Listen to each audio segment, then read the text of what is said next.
Happy Sabbath. Now I'm going to do something really happy. I just started my stopwatch.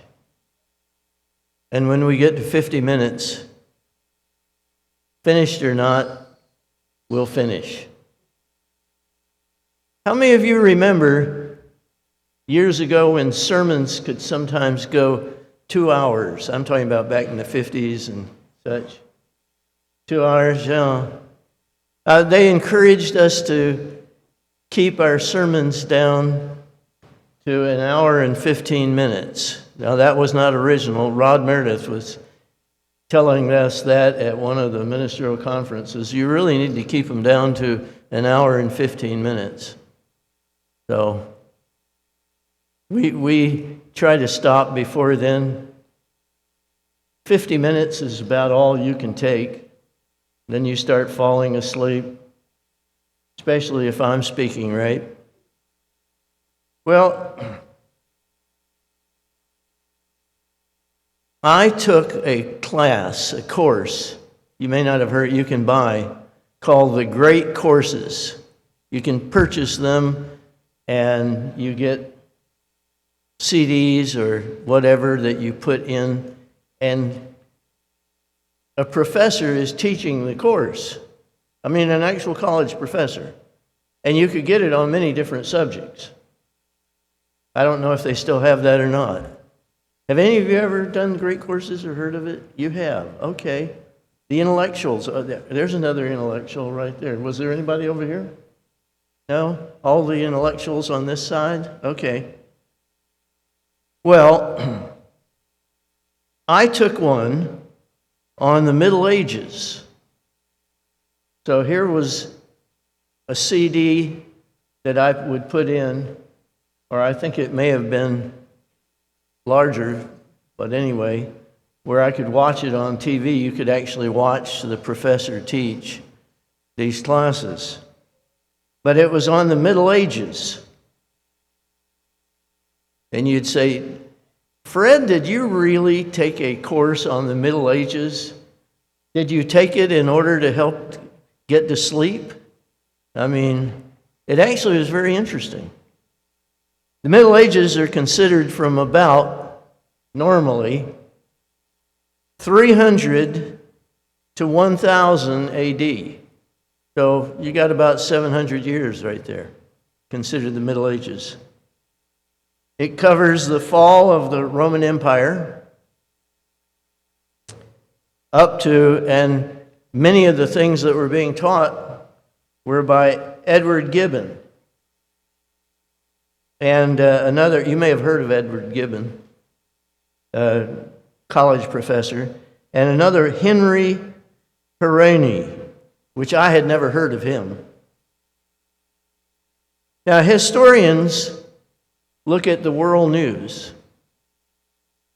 You know, I remember my family saved newspapers during World War II. And they had a huge box, I'm talking about huge, filled with newspapers every day telling of World War, what was happening. You know, the newspapers would tell what was going on in Europe, what was going on in the Pacific, and such. Now, my dad was in the service during that time, but he was not in battle. And it's because he was colorblind.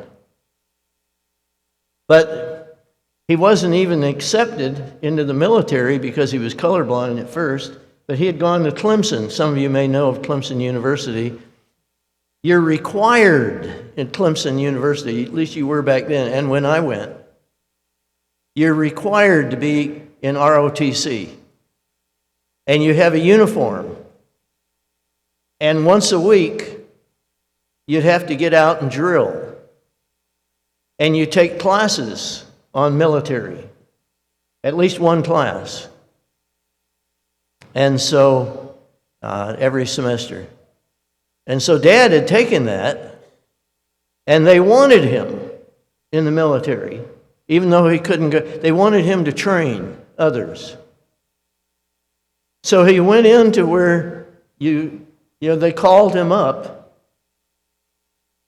and he went in, and the way they tested him for color blindness was they would hold up handkerchiefs, and he couldn't tell red from green. They both looked the same to him. So I don't know, they held up one, and the guy said, "What color is it?" And Dad said red or green. And the guy said, "Guess again." In other words, they wanted him in the military, so they were going to accept him, even though the rules were you could not be accepted if you were colorblind at all. So what they did instead was they sent him to Camp Crowder, Missouri, where he would train troops. We lived in a little town called Neosho. And I can remember when the war was over, and I was a little boy.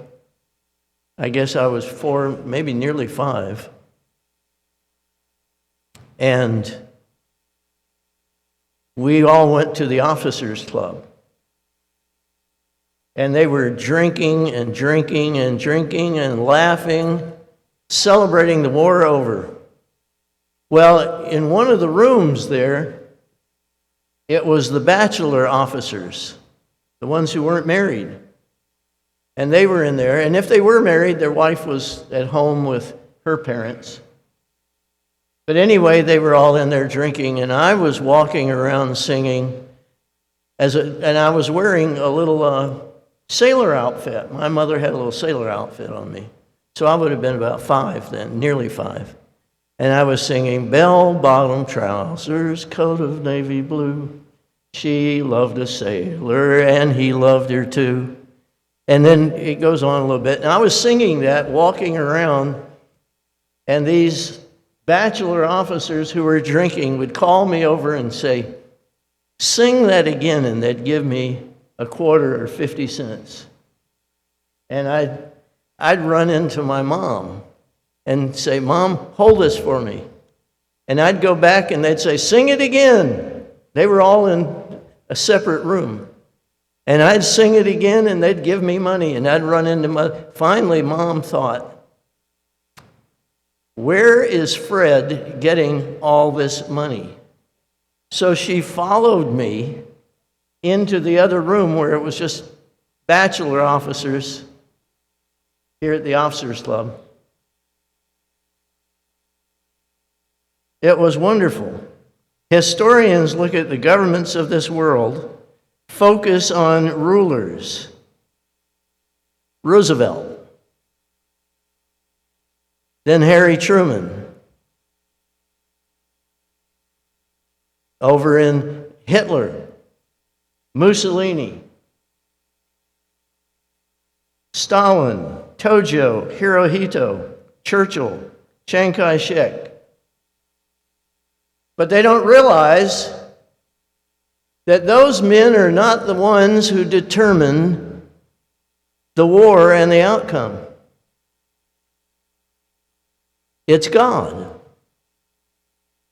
But God doesn't just do it all by himself. He could. He does it through Jesus, but he also does it through angels. The Bible shows him using angels. Now, he could do it all himself. He could give this sermon without me. Wouldn't that be wonderful? He could have an angel stand up here and do it. But he lets us do things. He could create all the babies he needed without us. I thought having babies was wonderful. I had that first baby. And I knew he was going to be wonderful, but I had no idea what it was like to hold my baby that God created through my body and through Lucretia's body. And I just stared and stared as he wiggled as he made expressions, as his foot. It was wonderful. Well, you know, God could do everything without us. He could have made David without me, but I'm glad he used me and Lucretia. But you know something? He uses angels to do a lot of his wishes. He could do it all. But he's got these thousands, millions of angels. And he's letting them do things. In Acts 17, verse 26, Acts 17, verse 26. You don't have to turn there. I'll read it for you if you want. It's easy for me to read it, by the way. I don't even have to turn in the Bible. I've got it all written out right here. But I'll tell you what it says in Acts 17. And he has made from one blood, that's Adam and Eve, he's calling one blood, every nation of men to dwell on all the face of the earth. But here's the part in verse 26 that I want us to hear. And has determined their pre-appointed times and the boundaries of their dwellings. Historians look at nations being created. Historians look at people coming from England to America and having colonies. But it's God who determined. Who determined that the English would live in England? Of course, it's going to be called England. They're always going to be the English, right? If you have that name. It was God. Now, historians look at people getting in ships and traveling around and people moving places and armies going with swords and taking over a nation. But it says here, God has determined their pre-appointed times and the boundaries of their dwellings. He's determined the boundary of our dwellings. Deuteronomy chapter 2, verses 1 through 5. Now, you can turn to it if you want, or I've got it right here on my piece of paper and I'll read it to you. Deuteronomy 2, verse 1 through 5. And this is when Israel was dwelling in the wilderness. They came out of Egypt, but God didn't take them directly into Canaan. It says, Then we turned and journeyed into the wilderness of the way of the Red Sea, as the Lord spoke to me. And we skirted Mount Seir for many days. Deuteronomy 2, verse 2. Moses. And the Lord spoke to me, saying, You have skirted this mountain long enough. Turn northward. He's telling them where they're to go while they're wandering in the wilderness. They're getting the manna. They don't really need to have crops and farms. But he says, you've skirted this mountain long enough. Turn northward. He's guiding them. And command the people, saying, this is interesting, you are about to pass through the territory of your brethren, the descendants of Esau, who live in Seir. And they will be afraid of you. Therefore, watch yourselves carefully. You know, when somebody's afraid of you, they can be dangerous. Verse 5.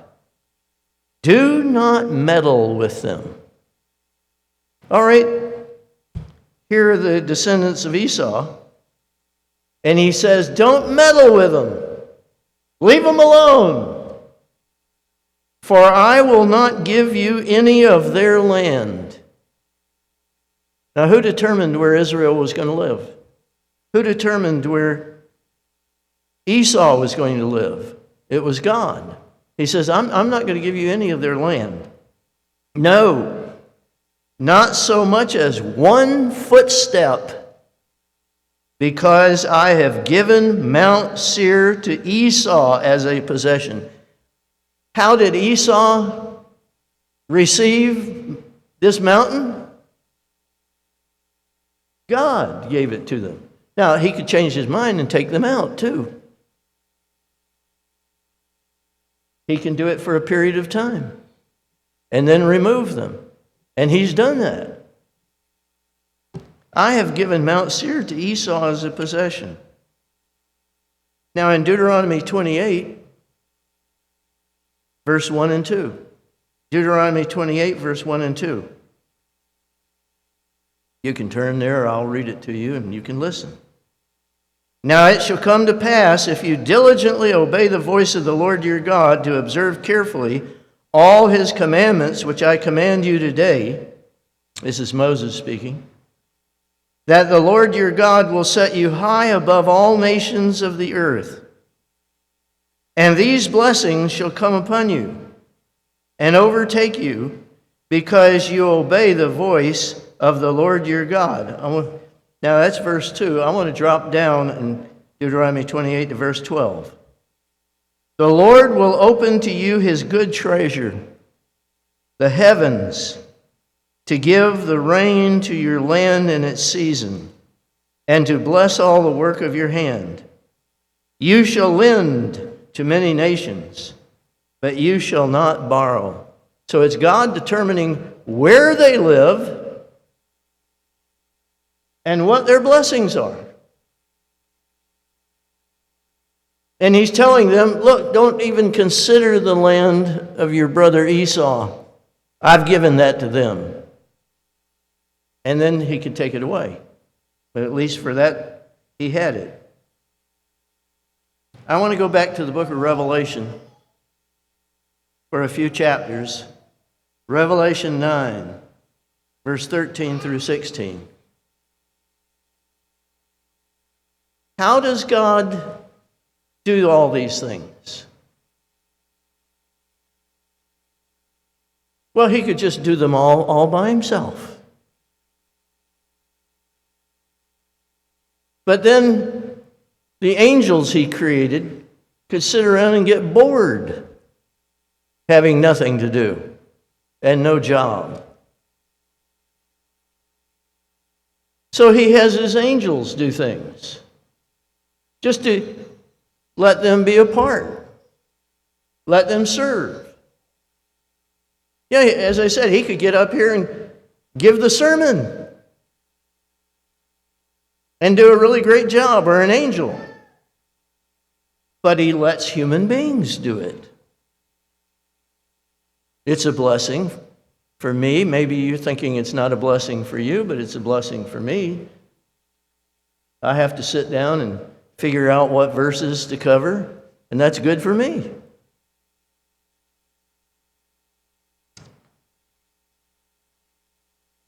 Well, where'd we get to?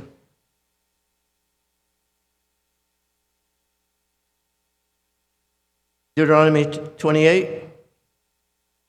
Revelation, yes, Revelation 9.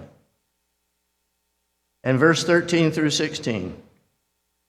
Then the sixth angel sounded of the trumpets, and I heard a voice from the four horns of the great golden altar which is before God, saying to the sixth angel who had the trumpet, now listen to this, release the four angels who are bound at the great river Euphrates. They're bound. They weren't released. God tells angels where they can go and where they can't. But now he's going to release them. So the four angels who had been prepared for the hour and day and month and year were released to kill a third of mankind.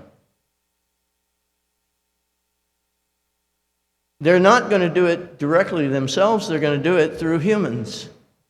These angels are going to guide humans to do all this killing. So the four angels who had been prepared for the hour and day and month and year were released to kill a third of mankind. Now, how did they do it? Did the angels go around and just take a sword and whack them? Nope. It talks about them guiding human beings. They're calling them horsemen here. Now, the number of the army of the horsemen, see, not just the angels are directing the horsemen. The number of the army of the horsemen was 200 million. Boy, are these angels powerful. They can get 200 million army to fight. So it's God overall working through Jesus, and they're working through angels, and the angels are working through humans, and God's will is being done.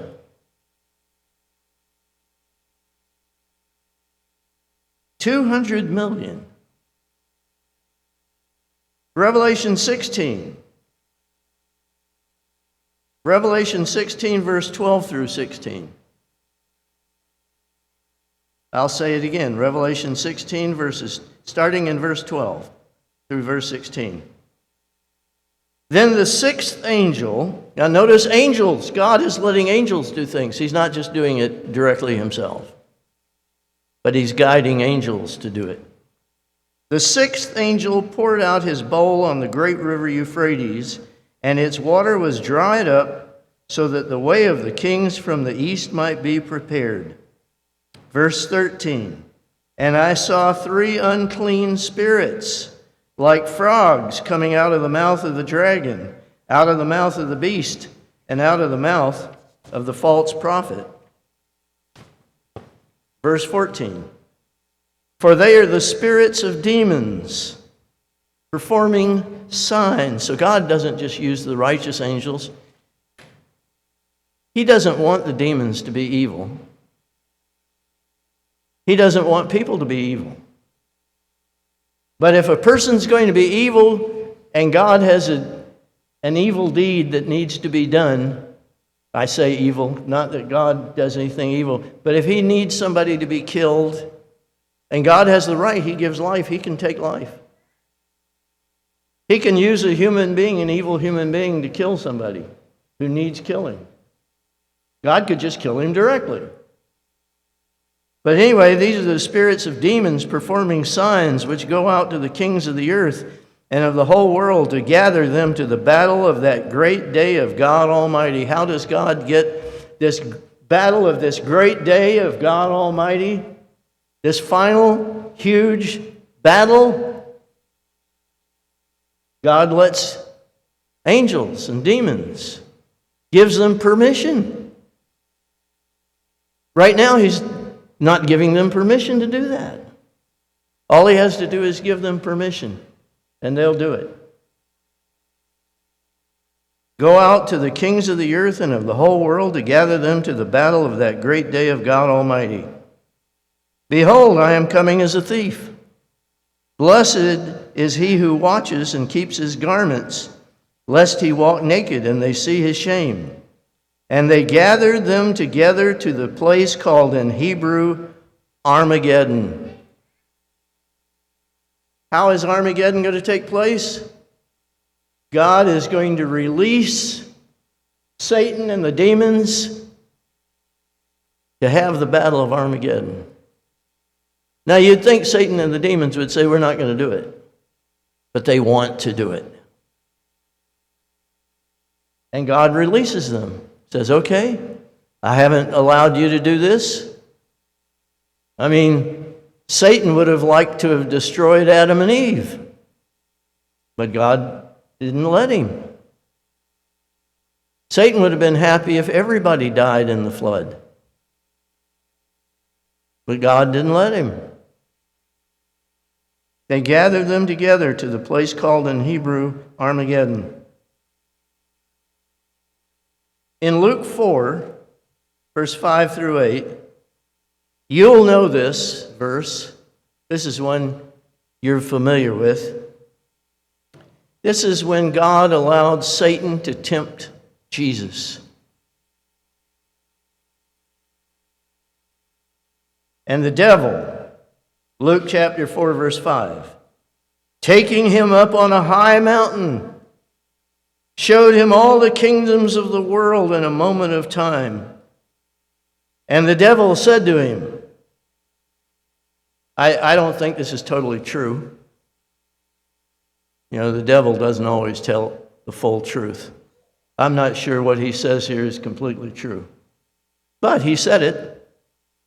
And the devil said to him, all these kingdoms of the world, all this authority I will give you, and their glory.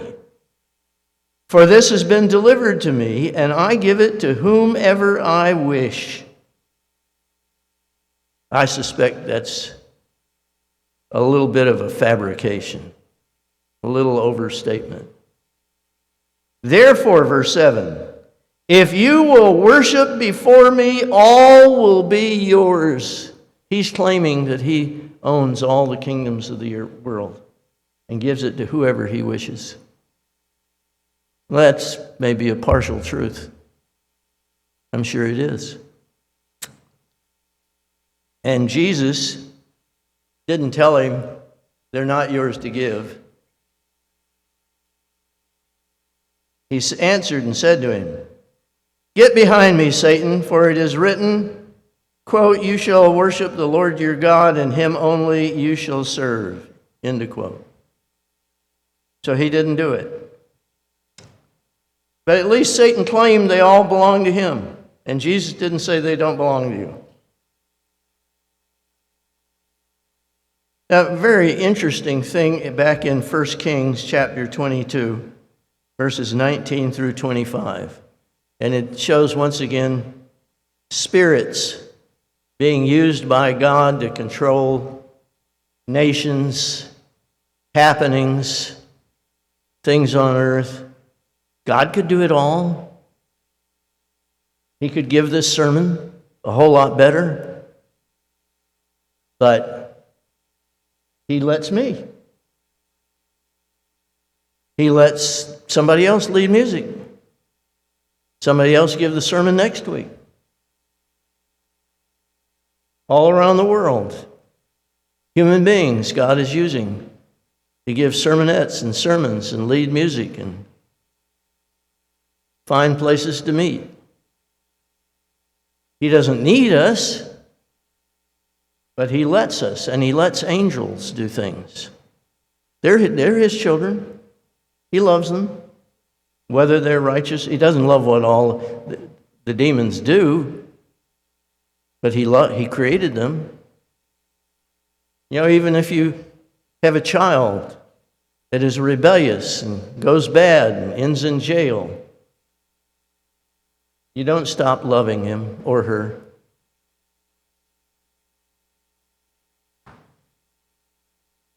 First Kings 22, verse 19. Then Micaiah said, this is a prophet of God, therefore hear the word of the Lord. I saw the Lord sitting on his throne. Well, it'd be frightening, wouldn't it? And all the host of heaven standing by on his right hand and on his left. So here is the Lord. And he's on his throne, and all the angels are gathered around. And he's talking to them. And the Lord said, who will persuade Ahab to go up that he may fall at Ramoth Gilead? That's interesting. Who's going to persuade Ahab to go up to Ramoth Gilead and die? God wanted him to die. God could have just killed him like that. But instead he gathered all the angels and the demons and said, now, which one of you will persuade him to go up that he may die at Ramoth Gilead? So one spoke in this manner. One stood up and said, I'll do it by so-and-so. And another spoke in that manner. So all these angels making suggestions of how they'll get him to go up. Then a spirit came forward and stood before the Lord. This was a demon. This was not a righteous angel. A spirit came up and stood before the Lord and said, I will persuade him. The Lord said to him, in what way? So he said, and you're going to say, should God have accepted this? God accepts what we do that's wrong. I mean, he doesn't stop us from doing bad things. Has God stopped you from to where you could never make a mistake, do anything wrong? So this is a demon going to make a suggestion. And God said, in what way? So he said, I will go out and be a lying spirit in the mouth of all his prophets. So here he had all these prophets, Ahab, and this demon is able to control all of his prophets and make them all speak the same thing. That wasn't true. And the Lord said, you shall persuade him. He didn't say that's a good way to do it. He just said, you'll persuade him and also prevail. Go out and do so.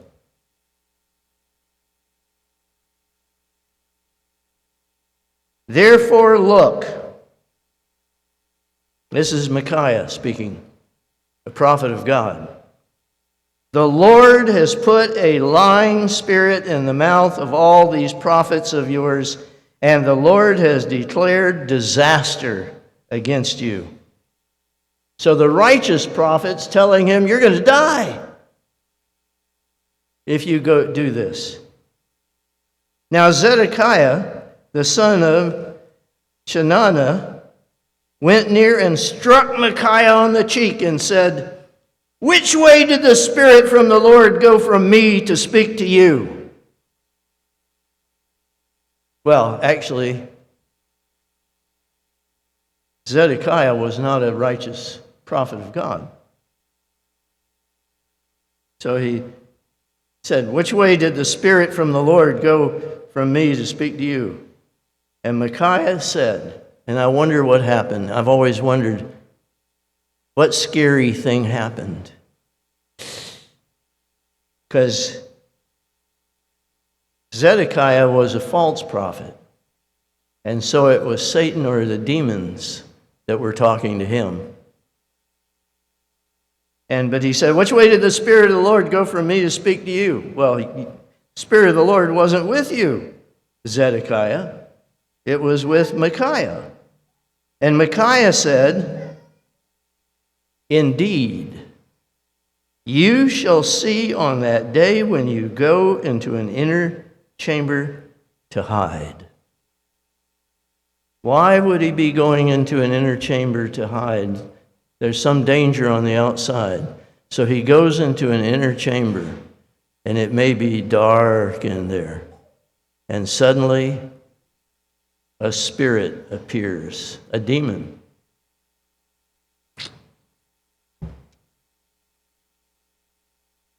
Well, some of this may make us uncomfortable. But God can control everything. He can protect us from any demon, from Satan. Jude, chapter 1, verse 9. Jude, chapter 1, verse 9.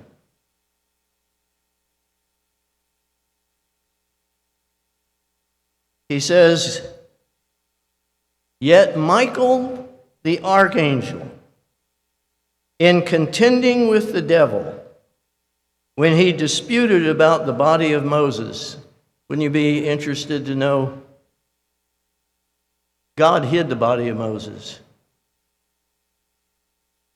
I would think the devil wanted to save the body of Moses and use it as something where people worshiped. and God was intent on hiding it. And so he sent Michael the archangel to take the body and hide it.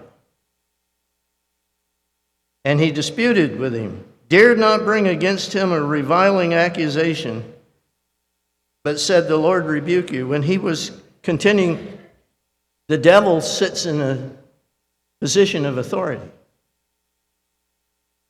And so Michael couldn't say, you no good blankety blank. No, what he said was, the Lord rebuke you. Not that Michael could rebuke him.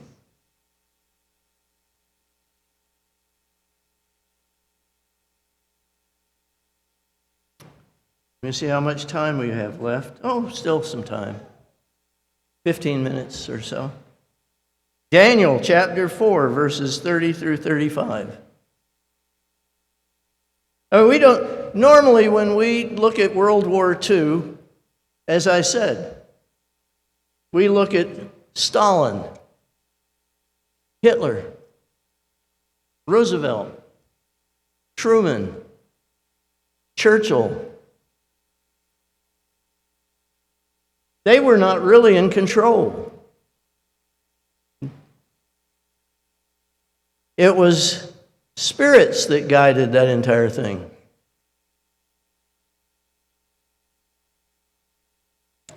In Daniel chapter 4, verse 30 through 35, here is Nebuchadnezzar. Proud. I built up this nation.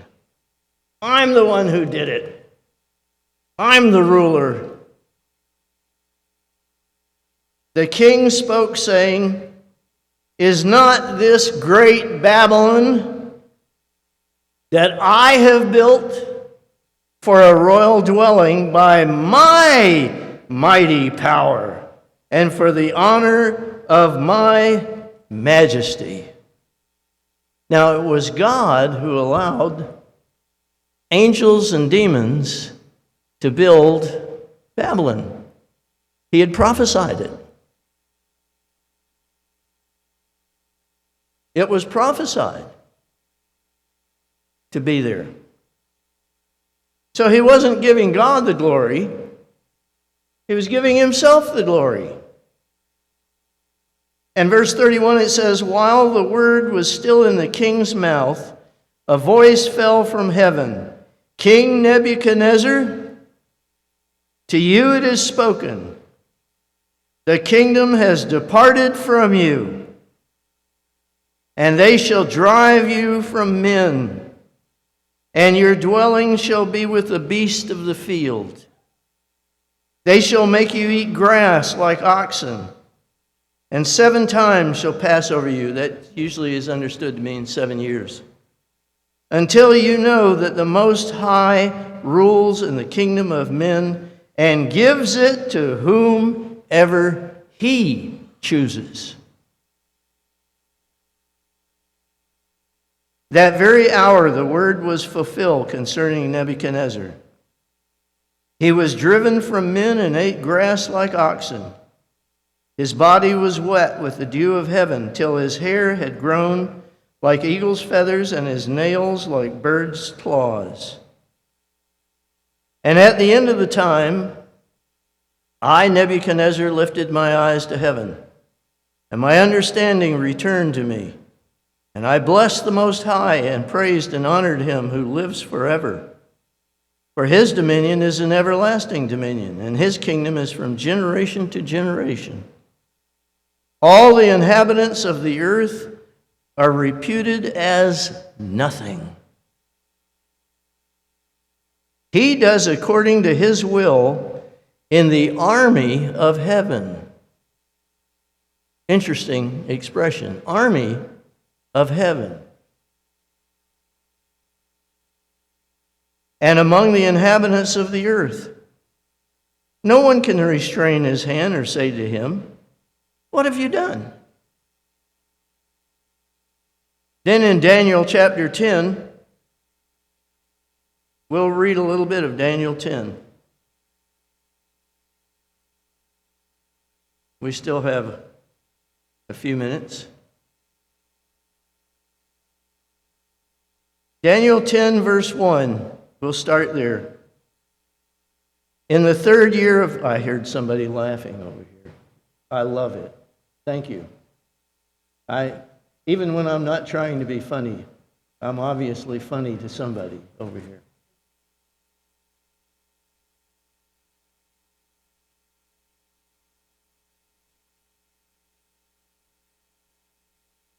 You know, babies are the most wonderful thing God has put on earth. You've heard me say that. The most beautiful, wonderful, sweet, enjoyable. We got to enjoy one of Renee's great-grandbabies this week. Adorable. And what's the second most wonderful thing? Mothers. But in this case, it was her grandson was taking care of the baby. He was really doing a good job. You can't replace mothers, but he was doing a really good job with that baby. Levi, if any of you know who he is. In the third year of Cyrus, king of Persia, a message was revealed to Daniel, whose name was called Belteshazzar. That was his Babylonian name. The message was true, but the appointed time was long, and he understood the message and had understanding of the vision. In those days, I, Daniel, was mourning 3 full weeks. I ate no pleasant food. No meat or wine came into my mouth, nor did I anoint myself at all till 3 whole weeks were fulfilled. Sounds like he was not doing a full fast, but just a partial.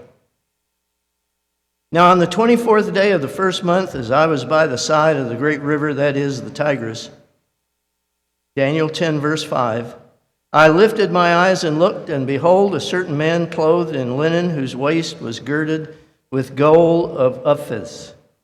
His body was like beryl. This is not a human being. His face like the appearance of lightning. His eyes like torches of fire. His arms and feet like burnished bronze in color. And the sound of his words like the voice of a multitude. And I, Daniel, alone saw the vision, for the men who were with me did not see the vision, but a great terror fell upon them, so that they fled to hide themselves. So he was all by himself. Everybody else fled. That was God's will. Therefore I was left alone when I saw this great vision, and no strength remained in me, for my vigor was turned to frailty in me, and I retained no strength. Yet I heard the sound of his words, and while I heard the sound of his words, I was in a deep sleep on my face, with my face to the ground. Even though he was asleep, he could still hear the words. Suddenly a hand touched me, which made me tremble on my knees and on the palms of my hands. So he wasn't lying flat. And he said to me, O Daniel, man greatly beloved, understand the words. Boy, if an angel shows up and talks to me, that wouldn't you, or you, wouldn't you like to hear, oh man or oh woman greatly beloved? Aren't those the first words you want to hear? Instead of you are in big trouble. You have not pleased your God. And I'm here to do something to rebuke you. No, I would rather hear greatly beloved. And I speak to you, and stand upright, for I have now been sent to you. While he was speaking this word to me, I stood trembling. Oh, I reckon I would be trembling too. I think any of us would be. Then he said to me, do not fear, Daniel, for from the first day that you set your heart to understand and to humble yourself before your God, your words were heard. And I have come because of your words. God didn't come the first day. Let him seek God for a while, but his words were heard by God. I've come because of your words. But, this is an angel, one of God's angels speaking, but he had a problem. that God allowed. But the prince of the kingdom of Persia withstood me 21 days. That's not a human being. That's a demon. Remember, Satan said, I own all these kingdoms, and I give it to whoever I wish. So here's a demon that follows me, and I'm letting him rule over the human beings in Persia. Michael, one of the chief princes, came to help me, for I had been left alone there with the kings of Persia. Not talking about humans. It's talking about a demon who's a king. Sometimes in the Bible it calls a spirit the king, and it calls the human who rules the prince. Verse 14, now I have come to make you understand what will happen to your people in the latter days, for the vision refers to many days yet to come. Okay, you got 3 minutes, Fred. All right? 4 minutes. Do you know why I've come to you? Verse 20.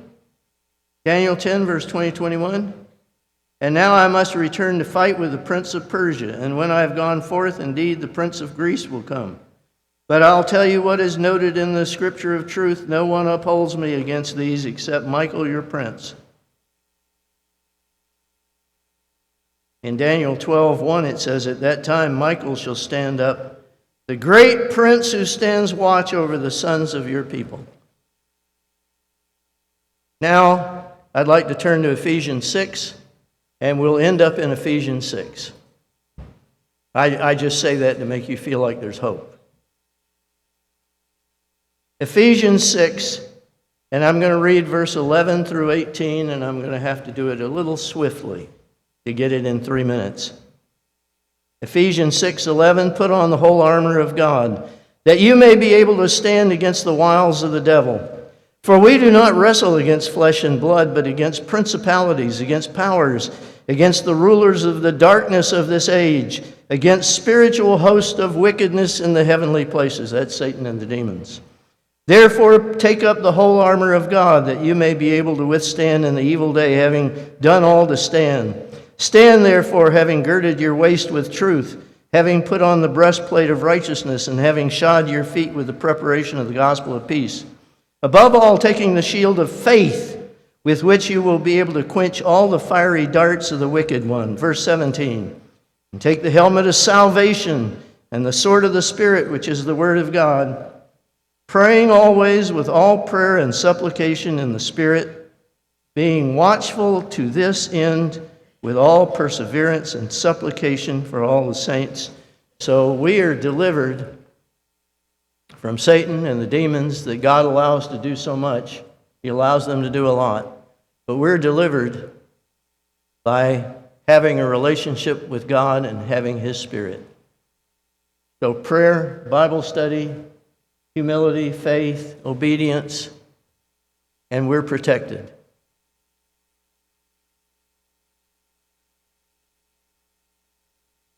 I've still got a minute and a half.